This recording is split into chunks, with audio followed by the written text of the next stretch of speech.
reason I became a catch investigator is because I wanted to know how my patients were doing. I know how each patient is doing by and large because I count a lot. But how are my patients, with an S, doing, plural, doing? Well, I don't know. There's no one to compare to. So when you have gotten over the burden of can I count or not, and then apply those metrics, when you join something like CATCH, you can then compare how your patients are doing against a comparator group.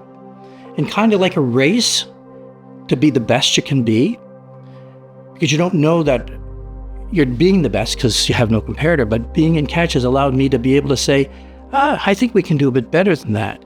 And because you're counting, by that I mean looking at the examination, looking at the patient's reported outcomes, looking at the laboratory, it's holistic counting, you can then say, this person is doing well, and my patients are doing well as a group, and then I can share that information.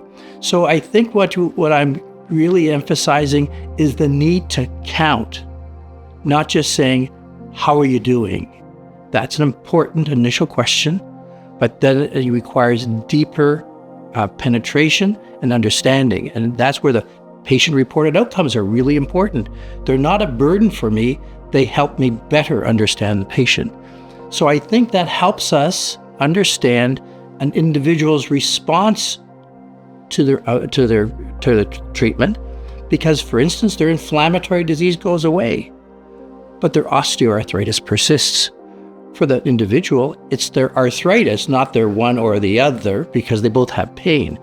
But having the ability to share with the patient that they have different reasons for having pain allows us to be have a more durable response and sustainable effect of a medication rather than jumping around too much. And I think that comprehensive assessment, a comprehensive MSK assessment with every visit, is key to having a successful outcome of that patient and your group of patients.